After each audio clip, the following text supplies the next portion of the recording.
The Nikon D5200 hits the sweet spot for the 5000 series in terms of specs and features.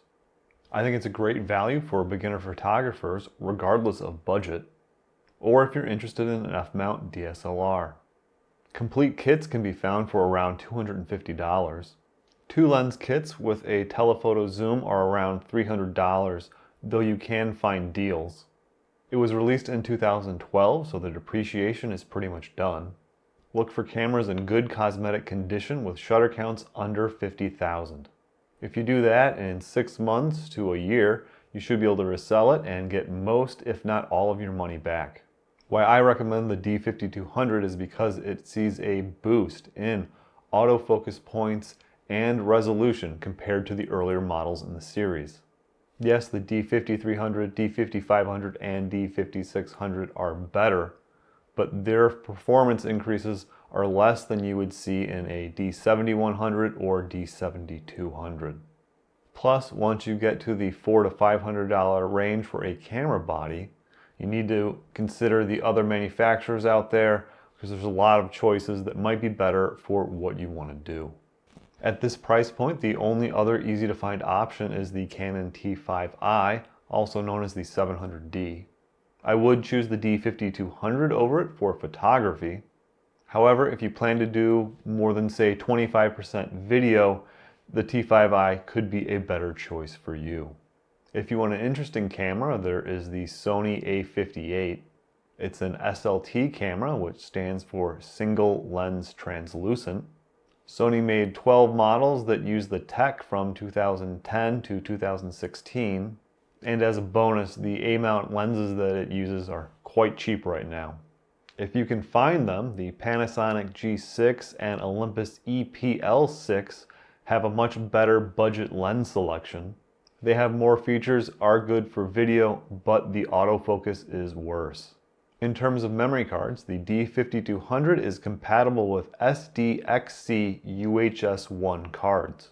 Any card that is 2 terabytes or smaller and has UHS-I will be fast enough for the camera. A 128 gigabyte card should be large enough for most people. Do not pay extra for UHS-II cards that speed the camera cannot use. You also don't need to pay more for a premium, extreme, upgraded, pro, military grade SD card. Nikon still sells new EN-EL14 batteries, but ouch on that price. There are plenty of third-party options out there. They'll likely be 80 to 90% as good, but much less expensive. Buy a pair so that you can have a spare with you. The batteries will last a long time. DSLRs do have that advantage over mirrorless cameras. The D5200 was sold with 1 or 2 lenses. Kits were made up of versions of the 18 to 55 and 55 to 200 zooms. Those lenses may or may not have VR. That stands for vibration reduction, which is Nikon's version of optical image stabilization. It's a feature that you definitely want.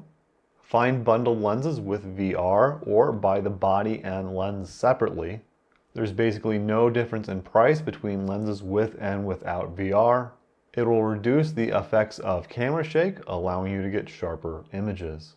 Before I get to my 3 lens recommendations, I have a video that explains all the acronyms, goes over some basics, and covers all 27 Nikon DX lenses.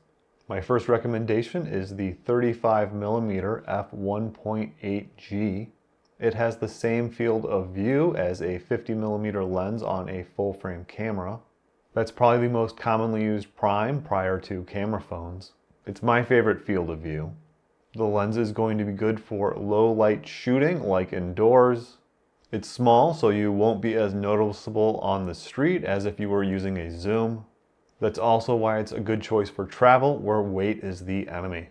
If you buy a body only, you could skip the 18 to 55 and just buy this lens instead. For sports action and wildlife, I recommend the full frame 70 to 300 f4.5 to 5.6G AF-S VR IF-ED if you think you might want to switch to a full frame camera in the future. The additional reach is going to be noticeable over the kit 55-200. As long as you have room to stand really far away, it'll be fine for portraits. Compatibility with AFP lenses is limited, so I would recommend avoiding those. Stick with the AF-S versions. If you want to go wider for landscapes, architecture, or video, the Nikon 12-24 f4G IF-ED AF-S DX is for you. The design is from 2003, but keep in mind that it was originally $1,100. It absolutely would have been on people's shopping list when the D5200 was originally released. I'm honestly shocked deals are showing up under $150 for this lens. In good light with a good lens, the D5200 is going to be indistinguishable from new cameras.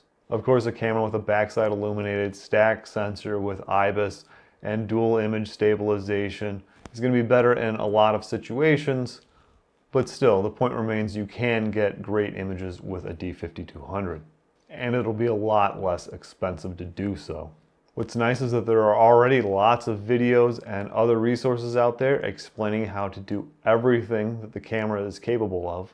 If you want to learn what shutter speed, aperture, and ISO do, it is a great choice for that. It has a hot shoe, so you can always have beautiful light.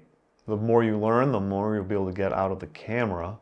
Though I do think that most people, if you decide to stick with photography or if you're more into video, will probably want to upgrade the camera at some point in time. Because of that, I would encourage you to limit the amount of gear you initially purchase.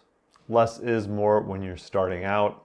The full frame bodies are a great upgrade if you want to stick with a DSLR. If you're more interested in hybrid shooting, the mirrorless cameras are for you. I hope you found this helpful. Thank you for watching. Please subscribe if you haven't, and go watch another great video.